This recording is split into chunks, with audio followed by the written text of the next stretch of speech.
صلوات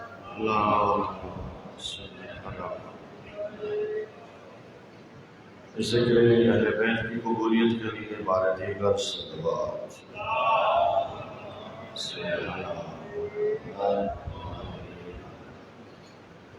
بانیان کی حاجات کی برابری اور ان کے مرحومین کی بخشش درجات کی بلندی، بالخصوص جن مرحومین کے نام بھیجے گئے حاجی علی محمد حکیم اور ان کی زوجہ حاجی ولایت حسین اور ان کی زوجہ ملک عبد الحادی اور ان کی زوجہ ڈاکٹر محمد رحیم اور ان کی زوجہ اور اسلام وادہ کی حاضرین کے سب کے مرحومین کے لیے دفعہ سورہ فاتحہ۔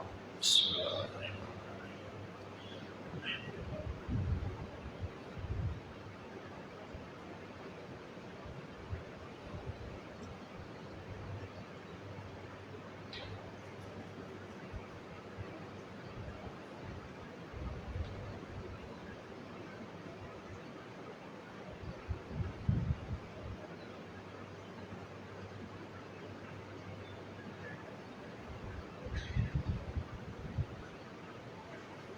تاجیل ظہور امام زمان علیہ السلام بآواز بلند صلوات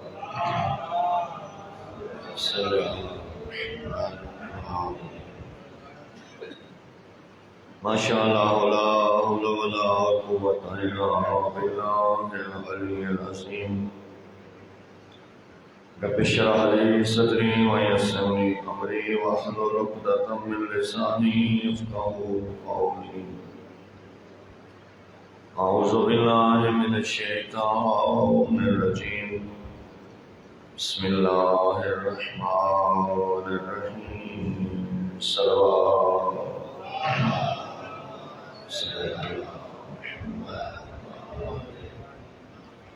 وبہ نستعین وهو خیر ناصر ومعین والحمد للہ رب العالمین والعاقبۃ لأہل التقوی والیقین۔ صلوات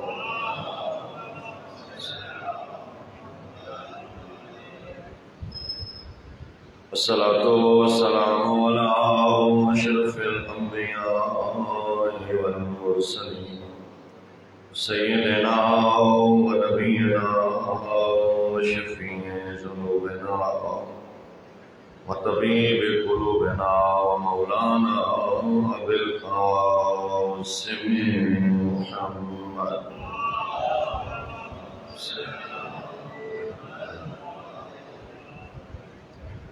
الصلاۃ والسلام علی اہل بیت الطیبین الطاہرین المعصومین الغر المیامین المنتجبین المکرمین الذین اذهب اللہ عنہم الرجس وطہرہم تطہیرا۔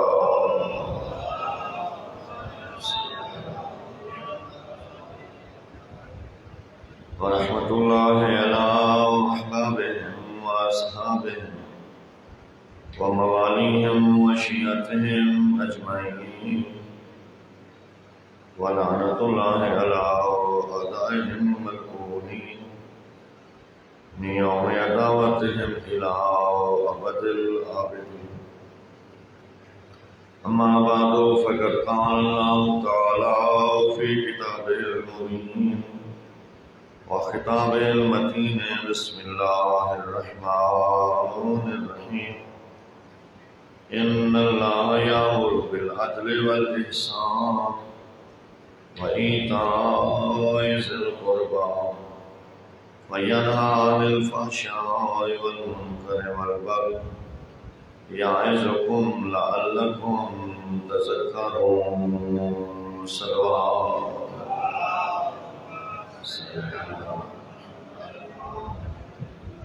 نعرہ تکبیر، نعرہ رسالت، نعرہ حیدری، حسینیت، یزیدیت، اہل بیت کے دشمنوں پہ لعنت، بآواز بلند صلوات۔ صلی اللہ محمد و آل محمد۔ محترم و معزز سامعین، احباب دانش و احباب ایمان، سورہ مبارکہ النحل آیت نمبر 90 14ویں پارہ میں پروردگار کا ارشاد ہے کہ بے شک اللہ حکم دیتا ہے عدل کا، احسان کا اور رشتہ داروں سے مروت اور صلہ رحمی کا، اور اللہ روکتا ہے فحشاء جو کھلی اور بالکل واضح برائی اور گھری ہوئی بات ہو، والمنکر اور ہر اس برائی سے روکتا ہے کہ جسے ہر فرقے اور ہر مکتب، ہر مذہب کا بندہ انکار کرتا ہو کہ اس کو نہیں ہونا چاہیے، اس سے بھی روکتا ہے، والبغی اور ہر گمراہی، بے حیائی اور بے غیرتی اور جو بالکل گھری ہوئی بات ہے اس سے بھی بچنے کا حکم دیتا ہے۔ یعظکم، یہ اللہ کا تمہیں واعظ ہے، اس لیے کہ لعلکم تذکرون، تاکہ تم نصیحت حاصل کرو۔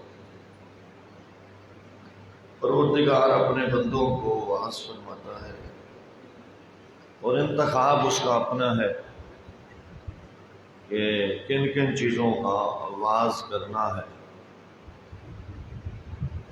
اس آیہ مجیدہ کو جوامع الآیات بھی کہا گیا ہے۔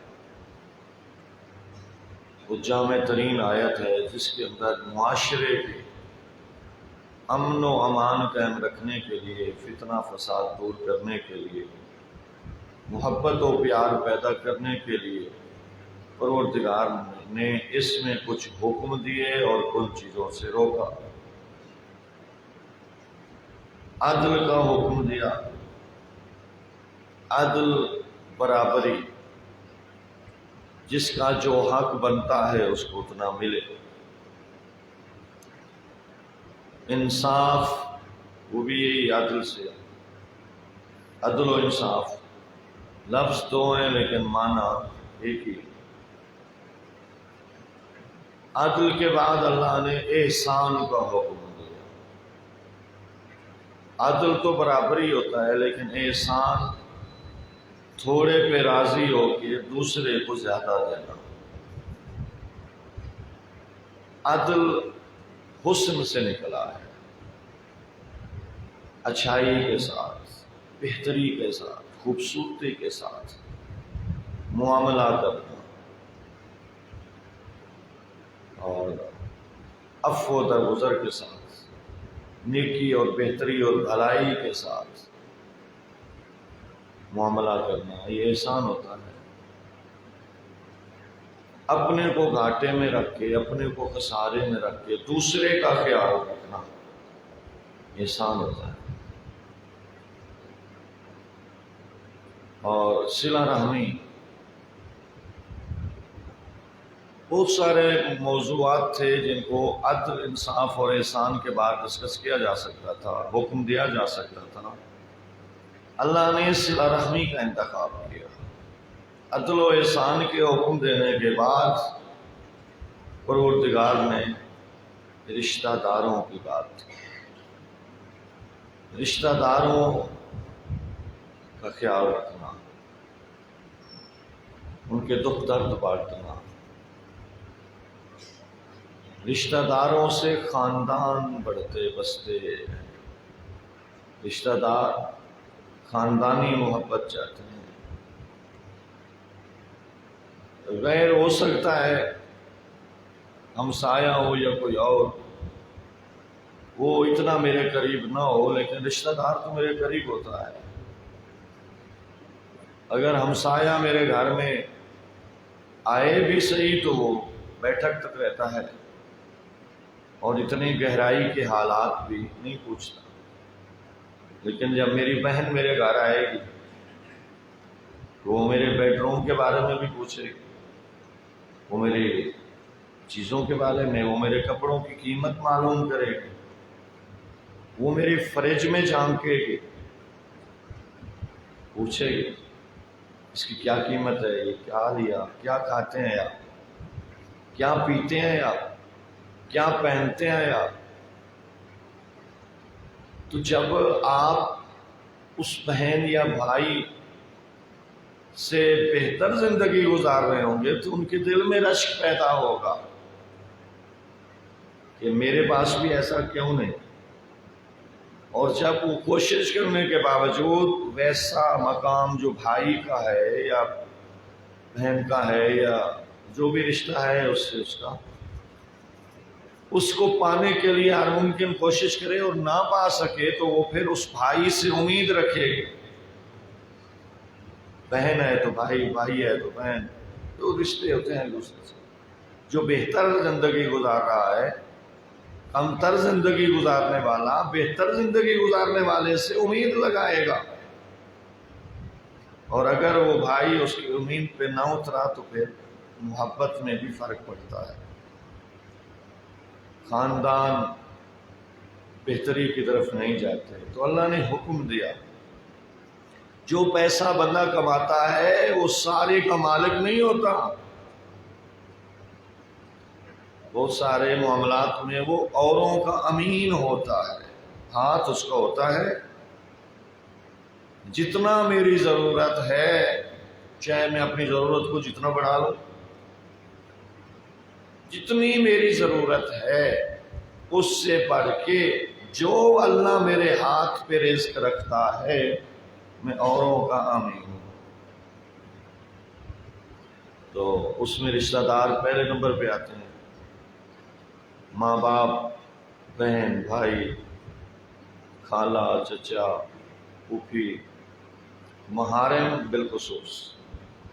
پھر محارم سے آگے چل کے بھی جو رشتے ہوتے ہیں ان کا خیال رکھنا اللہ نے خصوصی حکم دیا، اور اس پہ پھر اجر اور ثواب بھی رکھے، فوائد بھی رکھے، کچھ فطری اور کچھ غیر فطری۔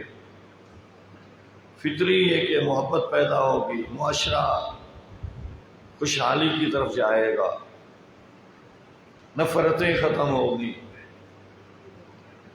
اور انسان کی زندگی بڑھے گی۔ ایک بندہ اگر قطع رحم ہے، رشتہ داروں سے تعلق نہیں رکھتا، بھائی کا خیال نہیں رکھتا، بہن کا خیال نہیں رکھتا، ماں باپ کو طرف توجہ نہیں کرتا، قطع رحم ہے، اگر اسے 33 سال زندہ رہنا تھا تو وہ فقط 3 سال زندہ رہے گا، 30 سال زندگی کم ہو جائے گی۔ زندگی کم ہو جاتی ہے قطع رحمی سے۔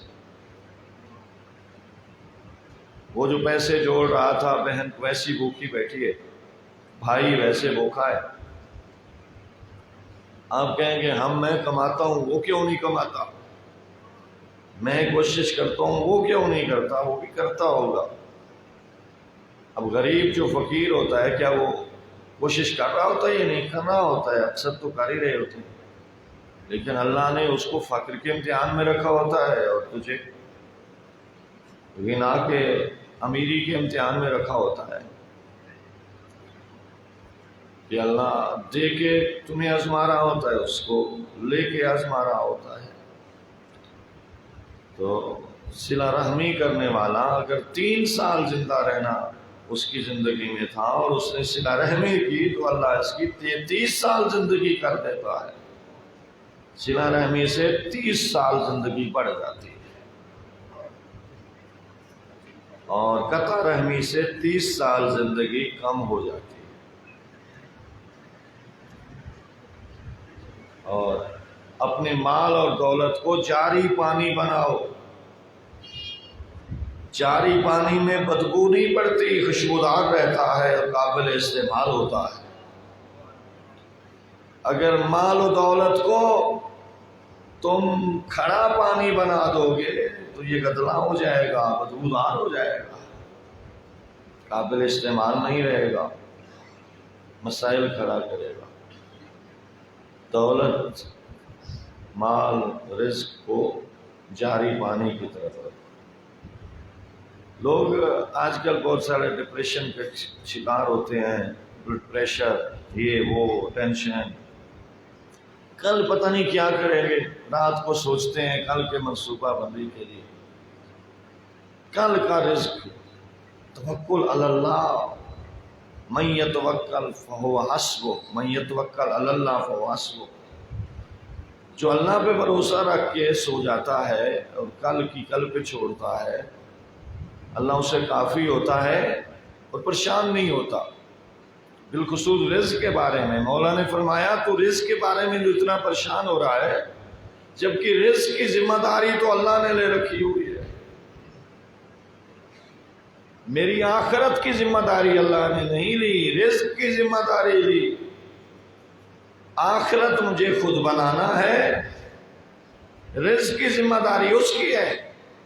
ما من دابۃ الا علی اللہ رزقھا، جو بھی دابہ ہے، جو بھی زمین پہ چلنے والا ہے، اللہ نے فرمایا اس کا رزق میرے ذمے ہے، تھوڑا دے یا زیادہ یہ تو اس کی مرضی ہے، جو کہ ذمے اس کے ہے، دینا اسی نے ہے۔ تھوڑی بہت حرکت مجھے کرنا ہے، بس دینا تو اسی نے ہے۔ تو جو مولا فرماتے ہیں جس کی ذمہ داری اللہ نے لی ہے اس کے بارے میں پریشان ہوں، جس کی ذمہ داری اللہ نے نہیں لی اس کے بارے میں سوچتا ہی نہیں ہوں کہ میری کل آخرت ہے۔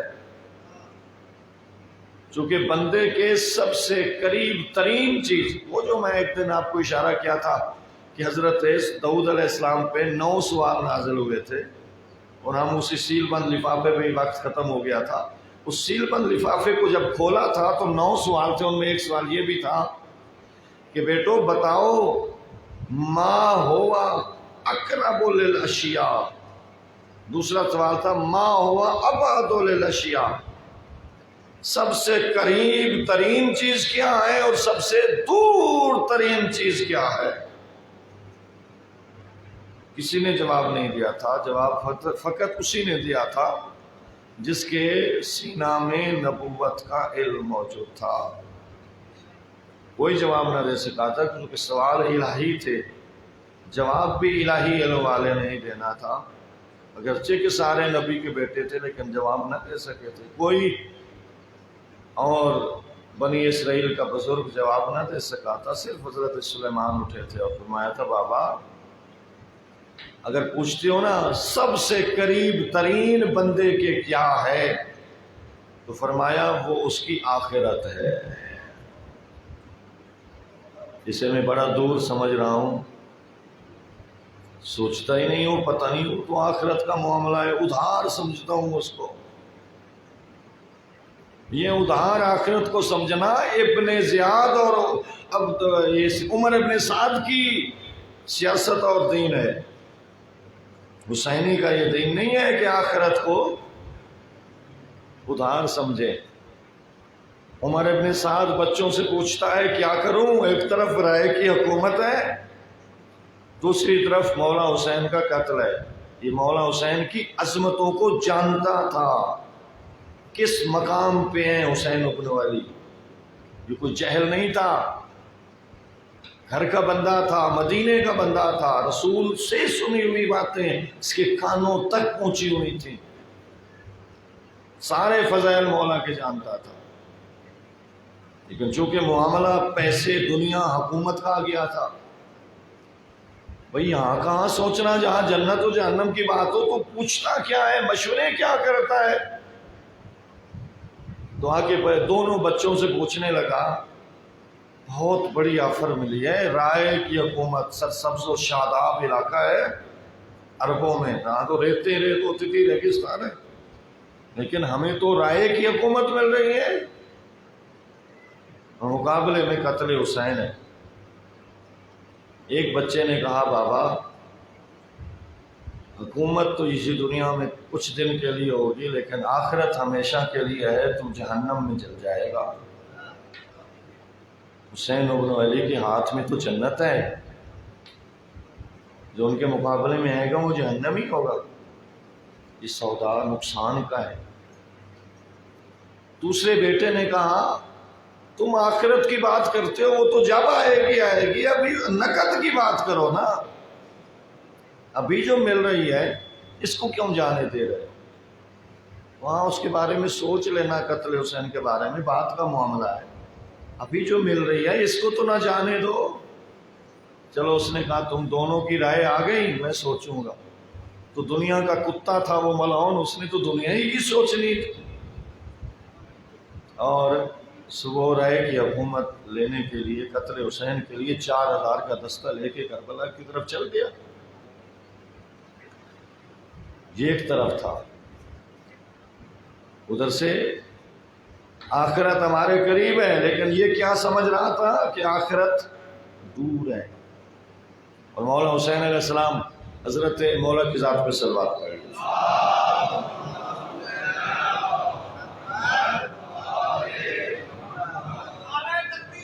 اللہ اکبر یا رسول اللہ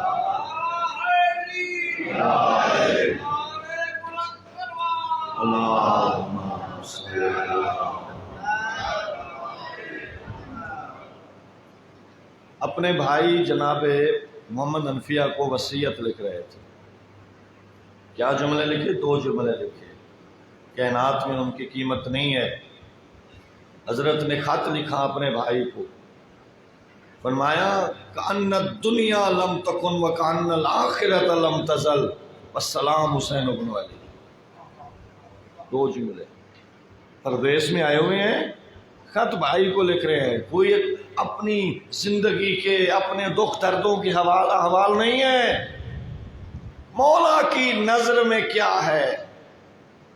فرماتے ہیں کأن الدنیا لم تکن، اے بھائی گویا دنیا تھی ہی نہیں اور آخرت سے کچھ زائل ہی نہیں ہوا، دنیا تھی ہی نہیں اور آخرت سے تو کچھ تزل زائل ہی نہیں ہوا۔ یہ ہے حسین بن علی کی نظر، اور وہ ہے عمر ابن سعد کی۔ پیچھے سے بنو امیہ اور بنو ہاشم تھے تو اکٹھے، ایک ہی باپ کے تھے، حرب سے تھے، لیکن بنو امیہ گندے ترین اور بدترین صفات کے حامل تھے، اور بنو ہاشم اعلیٰ ترین صفات کے حامل۔ بنو ہاشم 3 خصوصیات رکھتے تھے، خوبصورت تھے، شجاع تھے، سخی تھے۔ سن رہے ہیں یا سو رہے ہیں؟ جو جاگ رہا ہے وہ نعرہ حیدری۔ بنو ہاشم کو اللہ نے 3 صفتیں دی، خوبصورتی، سخاوت، بہادری۔ مقابل میں بنی امیہ ان تینوں میں ان کے متضاد تھے۔ ہر ایک کا خود بنا لینا۔ خوبصورتی کا کیا ہوتا ہے اور بہادری کا کیا ہوتا ہے؟ بزدلی۔ اور سخاوت کا مقابل بخل۔ بھئی اپوزٹ تھے یہ لوگ، اور پھر ان سے مقابلہ تھا بنو ہاشم کا بنو امیہ سے۔ کب سے چلا؟ جب سے رسول آئے۔ سب سے بڑا دشمن تو یہی تھا نا، جو رسول اکرم کے مزار اقدس پہ گیا 3ری حکومت میں، اور کہنے لگا اٹھو دیکھو آج حکومت ہمارے قبضے میں آ گئی، ہم اسے گیند کی طرح گھمائیں گے۔ ورنہ جب تلوار سر پہ لٹکی تو مسلمان ہوئے، خود سے تو مسلمان نہیں ہوئے تھے، یہ تو تاریخ گواہ ہے۔ فتح مکہ میں جب تلوار سر پہ جا پہنچی تو کلمہ پڑھ لیا، اور مولا نے ان ساری چیزوں کا نہج البلاغہ میں ان کو وضاحت کی ہے۔ یہ تو کہہ رہا تھا، مولا کو خط لکھا نا امیر شام نے کہ وہ وقت بھول گیا ہے کہ جب تجھے تیرے گلے میں رسی ڈال کے تجھے ایسے گھسیٹ رہے تھے لوگ جیسے اونٹ کے ناک میں نکیل ڈال کے گھسیٹتے ہیں۔ یہ توہین کرنا چاہتا تھا مولا۔ مولا نے خط کے جواب میں یہ اوپر جملہ لکھا اور نیچے لکھا اے امیر شام تو میری مذمت کرنا چاہتا تھا لیکن تو نے میری تعریف کر دی. چاہتا تو میری مذمت کرنا تھا لیکن میری تعریف. اس لیے کہ ظالم ہو کے جینا عیب ہے، مظلوم ہو کے جینا کوئی عیب نہیں. انہوں نے مجھے مظلوم کہا ہے اور جو میرے اوپر ظلم کر رہے تھے ان کو ذلیل کیا ہے. در حقیقت ان کی مذمت کی ہے، میری تو نے تعریف کی ہے. تو میں عرض کر رہا تھا بھائی یہ دنیا ختم ہونے والی ہے اور آخرت بندے کے بڑی قریب ہے. ہم اس کو دور نہ سمجھیں.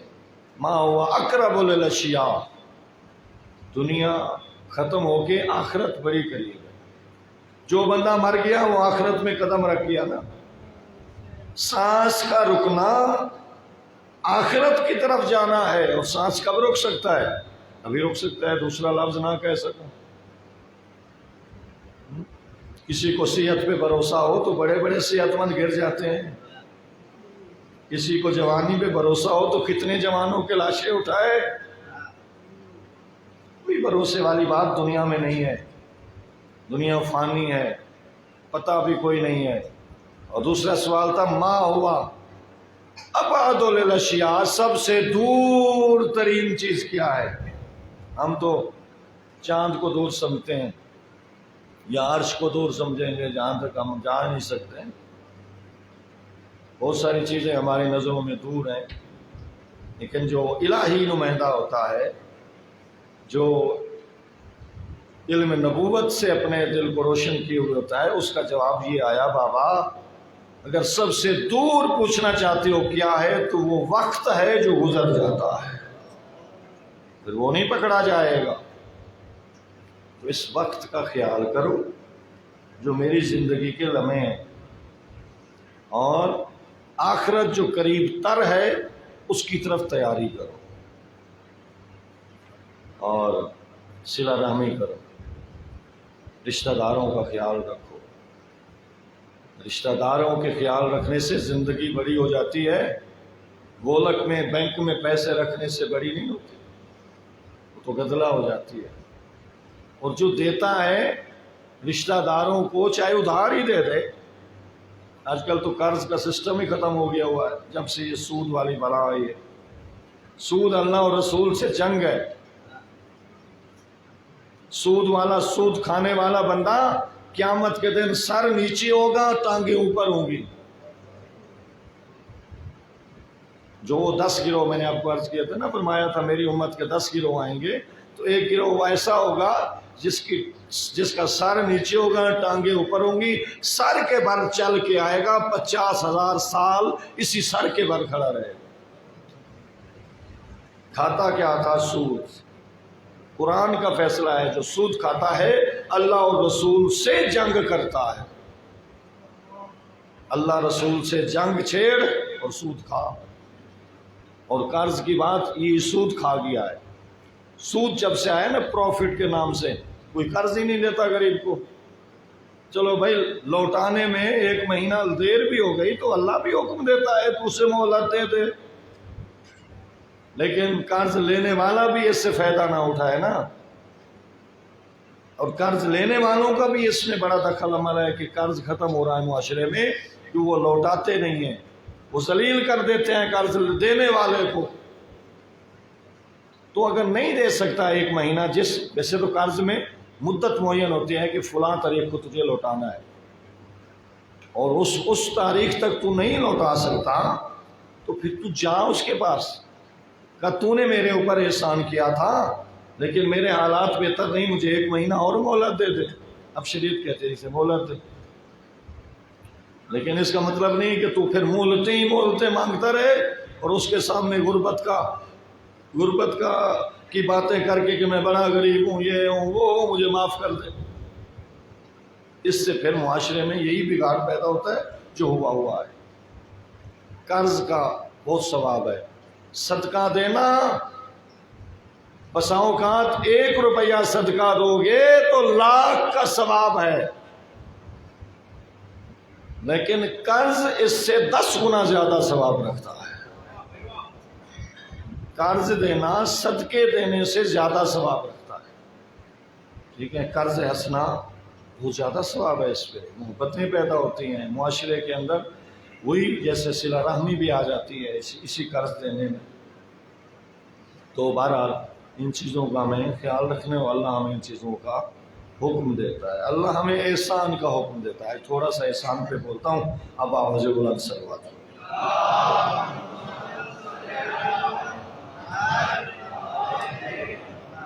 میں نے آپ کو عرض کیا کہ احسان ہوتا ہے بڑھا کے دینا،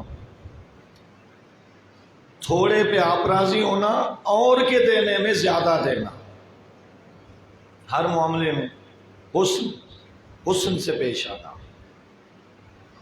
تو یہ احسان کی اللہ نے فرمایا کہ حل جزاء الاحسان الا الاحسان، احسان کا جو بدلہ ہے وہ احسان کے علاوہ کچھ نہیں ہو سکتا۔ اور احسان کے بارے میں قرآن میں سلام کا طریقہ جو بتایا، سلام کے بارے میں فرمایا کہ اگر تم پہ کوئی احسان کرے نا تو اس کا جواب، سلام کا جواب احسان سے دو۔ میں آپ پہ سلام کرتا ہوں، السلام علیکم، آپ پہ کچھ واجب ہو گیا، میں نے سلام کیا ہے، تو آپ کیا جواب دیں گے؟ وعلیکم السلام۔ لفظ غلط ہے، وعلیکم، کوئی کہتے ہیں وعلیکم السلام، اس طرح کے، یعنی عربی کا لفظ ہے، صحیح سلام کا جواب ہونا چاہیے، واجب ہے۔ السلام علیکم کا جواب ہے وعلیکم السلام، وعلیکم السلام، ٹھیک ہے۔ اچھا، یہ ہم نے واجب ادا کیا، احسان تو نہیں کیا۔ میں نے آپ کو دعا دی ہے کہ آپ پہ سلامتی ہو، آپ مجھ سے امن میں ہو، میں تمہیں کوئی نقصان پہنچانے والا نہیں ہوں۔ جو سلام کرتا ہے وہ اعلان کرتا ہے کہ میری طرف سے تمہیں کوئی خطرہ نہیں ہے، میں تمہیں دعائیں دینے والا ہوں، میں نقصان پہنچانے والا نہیں ہوں۔ تو جواب پھر واجب ہے، سلام کرنے والے کو ایک نیکی، اور سلام کا جواب سلام کرنے والے کو 69 نیکیاں، اور جواب دینے والے کو فقط ایک نیکی، لیکن وہ واجب ہے جو ایک نیکی والا ہے، اور کرنے والے کو 69 نیکیاں۔ رسول اکرم سے بڑھ کے کوئی عزت عظمت میں تھا، لیکن پوری زندگی کوئی رسول سے سلام میں پہل نہ کر سکا۔ اچھا رواج ہے آپ کی شیعہ میانی میں، مائیں سکھاتی ہیں بچوں کو تبھی تو سلام کرتے ہیں، یہ تربیت کا اثر ہوتا ہے جو ظاہر ہو کے آتا ہے۔ گلی سے جائیں تو یہ چھوٹا بچہ بھی سلام کرے گا، السلام علیکم مولوی صاحب۔ ہاں، مولوی صاحب اپنے غرور میں ہوتے ہیں کہ وہ بچے کو سلام نہیں کرتے۔ ہاں، مولوی صاحب کو پہلے سلام کر دینا چاہیے نا، السلام علیکم چھوٹے۔ ہاں، لیکن آج تک کسی مولوی صاحب نے شاید ایسا نہیں کیا، یا کوئی ڈاکٹر صاحب ہے، مولویوں پہ تو ہنسنے کے لیے اب تیار ہے، ہاں، یا کوئی مار صاحب ہے یا سیٹھ صاحب ہے، وہ بھی تو پہل سلام میں کر سکتا ہے یا نہیں؟ بھائی ہر مسلم کے لیے ہے کہ سلام میں پہل کرو، کوشش کرو، محبت تم پہلے نشاور کرو، تم اعلان کرو کہ میں تم پہ سلامتی بھیجنا چاہتا ہوں۔ ہاں، اب سلام میں پہل کے لیے دیکھا نا، جب حضرت ہر طرف سلام میں پہل کرتے تھے تو ایک دفعہ بچوں نے میٹنگ بلائی، بھائی رسول اکرم ہر وقت ہم پہ سلام میں پہل کرتے ہیں، ہمیں کیوں نہیں کرنی چاہیے؟ تو ایک دیوار کے پیچھے بچے چھپ کے کھڑے ہو گئے کہ جب رسول اکرم یہاں سے گزرنے لگیں گے نا تو جیسے ٹرن ہوں گے ہم سلام میں پہل کر لیں گے۔ تو جبرائیل نے بتا دیا، یا رسول اللہ آج منصوبہ سازی ہو چکی ہے، ہاں بچے تیار ہیں سلام پہل کرنے میں۔ تو حضرت نے مڑنے سے پہلے کہہ دیا، جو دیوار کے پیچھے چھپے بچے ہیں ان پہ میرا سلام۔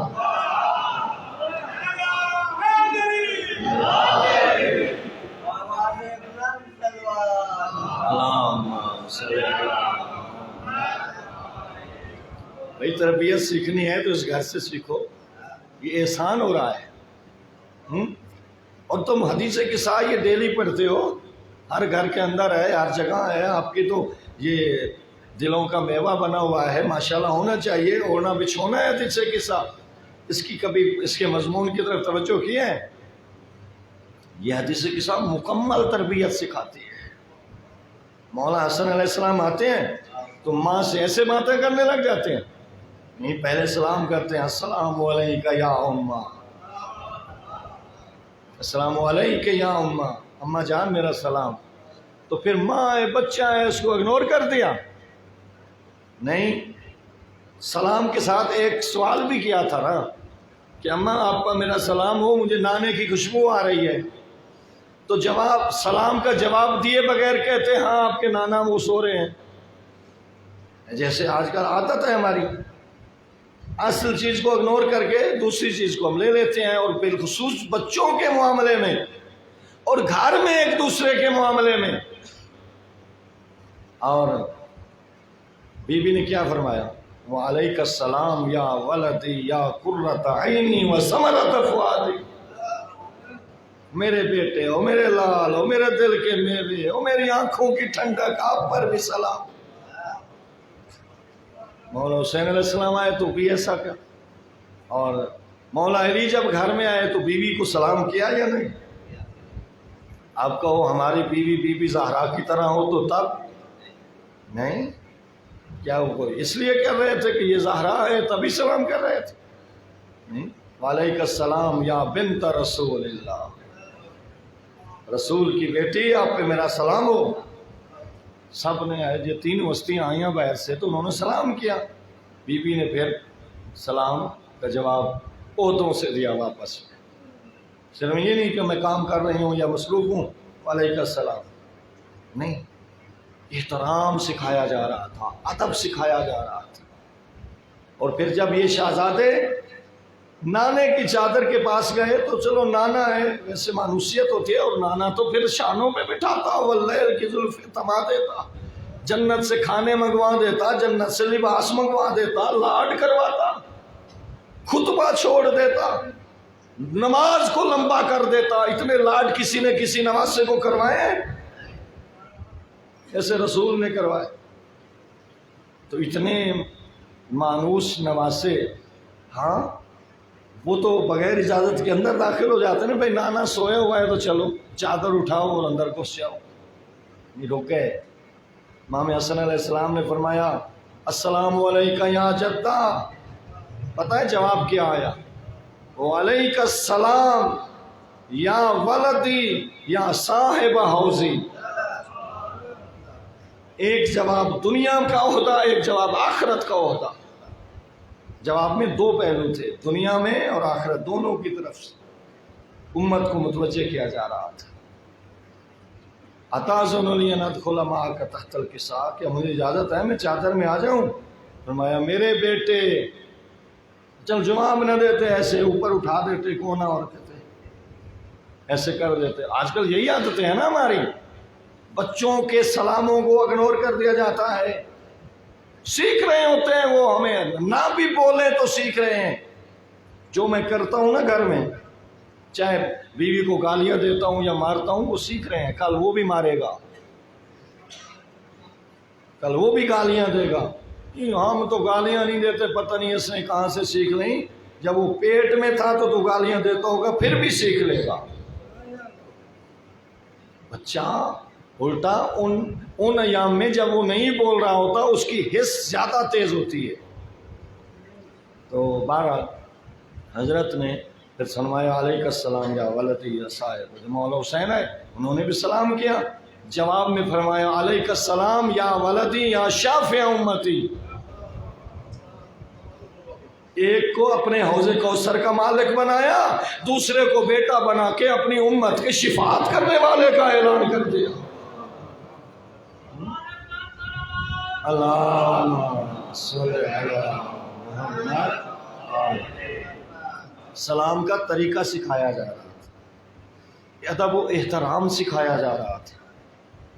اور پھر جب مولا علی علیہ السلام آئے تو کیا وہ ایسے ہی چلے گئے؟ نہیں، رک گئے۔ السلام علیکہ یا رسول اللہ یا من اختارہ اللہ، اللہ کے مختار نبی، اللہ کے رسول نبی، اجازت ہے آ جاؤں آپ پہ سلام ہو؟ تو مولا نے پھر وہاں عہدوں کا اعلان کر دیا، وعلیک السلام یا اخی یا وسیجی و خلیفت، آ جاؤ میرے بھائی، میرے وصی اور میرے بعد میری مسند کے وارث۔ سلام کے جواب میں عہدوں کا اعلان ہو رہا ہے۔ اور جب بیٹی آئی، بی بی نے فرمایا جب یہ 4 نور اکٹھے ہو گئے نا تو میں ان کو مکمل کرنے کے لیے چلی، باہر جا کے دیکھا تو اندر نور چمک رہے ہیں۔ میں کھڑی ہو گئی باہر، فرمایا السلام علیکم یا ابتا، کیا مجھے اجازت ہے میں آ جاؤں؟ تو سلام کا جواب جو بیٹی کو دیا وہ آج دنیا کو بھول گیا ہے۔ وعلیک السلام یا بنتی و یا بضاعتی، ہاں وہ جلدی بولا تھا یہ جواب۔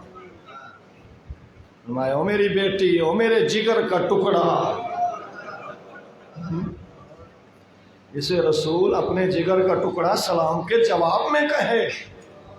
ہاں اس کے دروازے پہ وہ لکڑیاں لائی جاتی ہیں جو دیر تک جلتی رہیں۔ بھول گئے لوگ، احسان سکھایا جا رہا تھا، اور پھر آنا وقت جلدی گزر جاتا ہے۔ آنا ذرا بی بی زہرا کے گھر کا احسان دیکھ۔ ایک مثال دیتا ہوں، سورہ دہر پڑھی ہے، کبھی پڑھا کرو، یہ بی بی کی شان کا قصیدہ ہے۔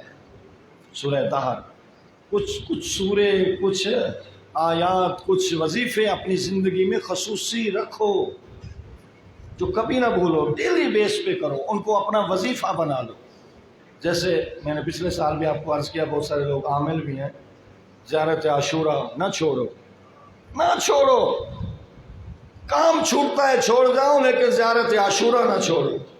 ڈیلی جب آیت اللہ بہجت کو ان کے استاد ملے نا، آیت اللہ بہجت کے استاد کا بھی تو کوئی مقام ہوگا، جو بہجت کے استاد ہیں، خواب میں ملے تو پوچھنے لگے استاد محترم آپ کی قبر میں کوئی حسرت ہے کہ میں یہ کر لیتا؟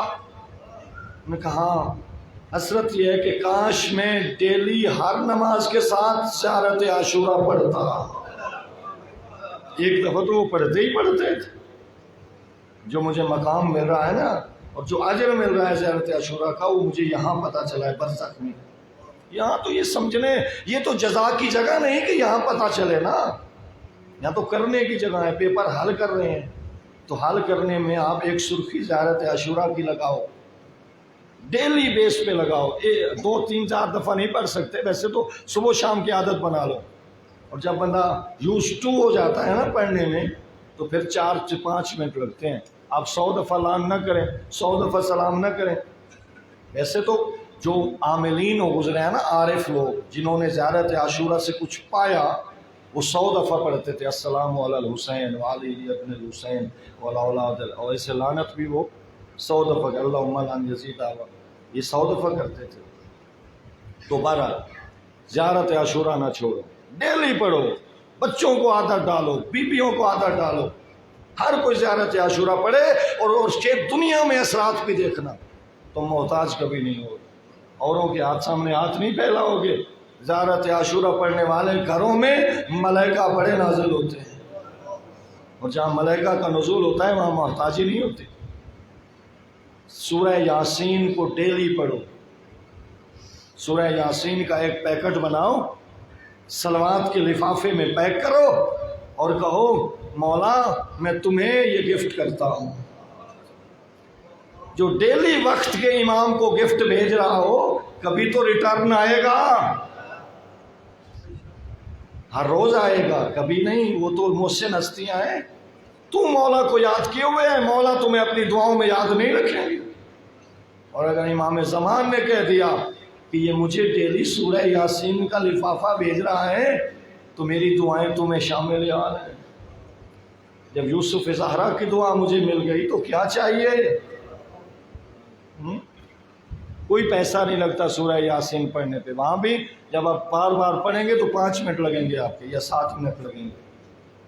سورہ یاسین 5 یا 7 منٹ۔ اور ایک اور لفافہ رات کو بنا، وہ اور بھی ہیں لیکن مختصر، زیادہ لمبا نہ ہو، اب صرف سورہ واقعہ پڑھ لیں۔ ویسے سورہ قبر سنبھالنے کے لیے سورہ ملک اس کو نہ چھوڑیں، سورہ ملک اور سورہ واقعہ یہ رات کو ضرور پڑھیں۔ اور دن میں کبھی آپ سورہ نبا پڑھ لیں، سورہ نبا کے بڑے فضائل ہیں، ٹھیک ہے، چھوٹی سی سورہ ہے، آپ بار بار پڑھیں گے تو زبانی یاد ہو جائے گی۔ سورہ نبا، اما یتساءلون النبأ العظیم، آسان سی سورہ ہے، چھوٹی چھوٹی آیتیں، ٹھیک ہے، ایک مہینہ پڑھیں گے نا تو یہ آپ کو زبانی یاد ہو جائے گی، ٹھیک ہے۔ تو آپ ان چیزوں کو ہمیشہ، اور جب سوئیں نا عادت بنا لیں کہ وضو کر کے سوئیں، 40 دن اپنے پہ کنٹرول کر کے وضو کریں، بعد میں چھوڑ دیں، وضو تمہیں نہیں چھوڑے گا، نیند نہیں آئے گی جب تک وضو نہیں کریں گے۔ پھر آپ سوتے رہیں، فرشتے لکھتے رہیں گے، تیرے سانس عبادت، تیری کروٹ عبادت، تیرا سونا عبادت۔ بھائی تاجر بنو، یہ جائے تجارت ہے، اور تجارت سیکھنی ہے تو کامیاب تاجروں سے سیکھ، گھاٹا اٹھانے والے تاجروں سے نہیں۔ آنا کامیاب تجارت کا ایک مثال دے کے آپ 2 جملے مصیبت کی عرض کرتا ہوں۔ وہی تو تجارت تھی کہ زہرا حسنین کی منت ادا کرنے کے لیے روزہ رکھ رہی تھی، حسنین بھی رکھ رہے تھے، فضا بھی رکھ رہی تھی، اور ساتھ مولا بھی رکھ رہے تھے۔ یہ 5 ہستیاں روزے سے تھیں، گھر میں تھا کچھ نہیں، مولا اونٹ کی اون لائے، اس کو بی بی نے کاٹا، 1 کلو جو اس سے ملے، اس کی 5 روٹیاں بنائیں، وقت افطاری کا دسترخوان سج گیا، پانی اور 5 روٹیاں اور جو کی 5 روٹیاں اور نمک، بس جن کے صدقے کائنات بنی ان کی افطاری کا حال دیکھ۔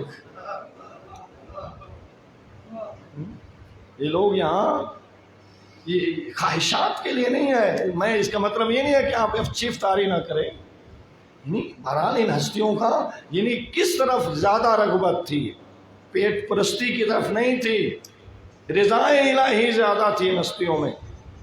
کیا ہوا؟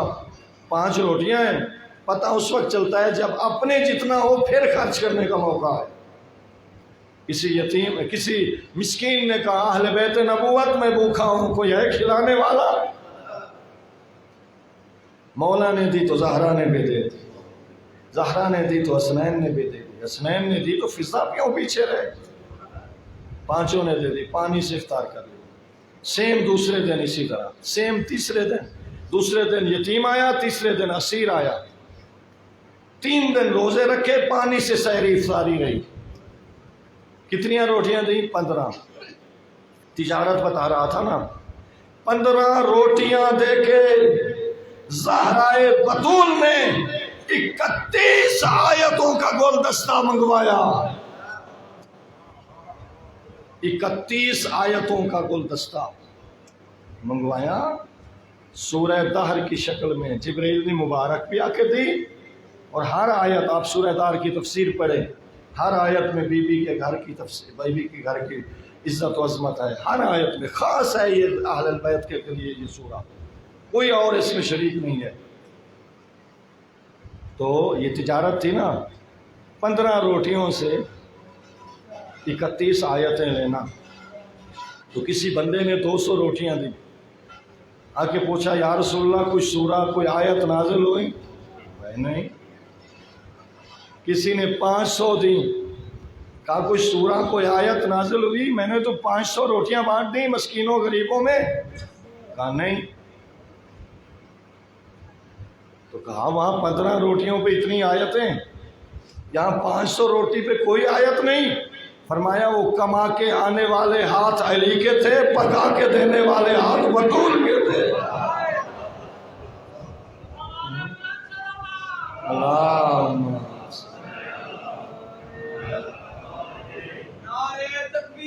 اللہ اکبر یا رسول اللہ۔ وقت ختم ہو گیا۔ بطول کی عزت و عظمت دیکھ، جو کی روٹیاں پکا رہی ہیں اور اللہ مقابل میں قرآن قصیدہ بنا کے وَيُطْعِمُونَ الطَّعَامَ عَلَىٰ حُبِّهِ مِسْكِينًا وَيَتِيمًا وَأَسِيرًا۔ انہوں نے چپ کر کے دی تھی، کوئی بات نہیں کی تھی، اور جب یہ ہستیاں عطا کرتی تھیں، چاہے کوئی بہر بھی مانگتا تھا تو کہتے تھے میں اندر جا رہا ہوں، پھر مولا جب دیتے تو اندر سے صرف ہاتھ نکالتے تھے،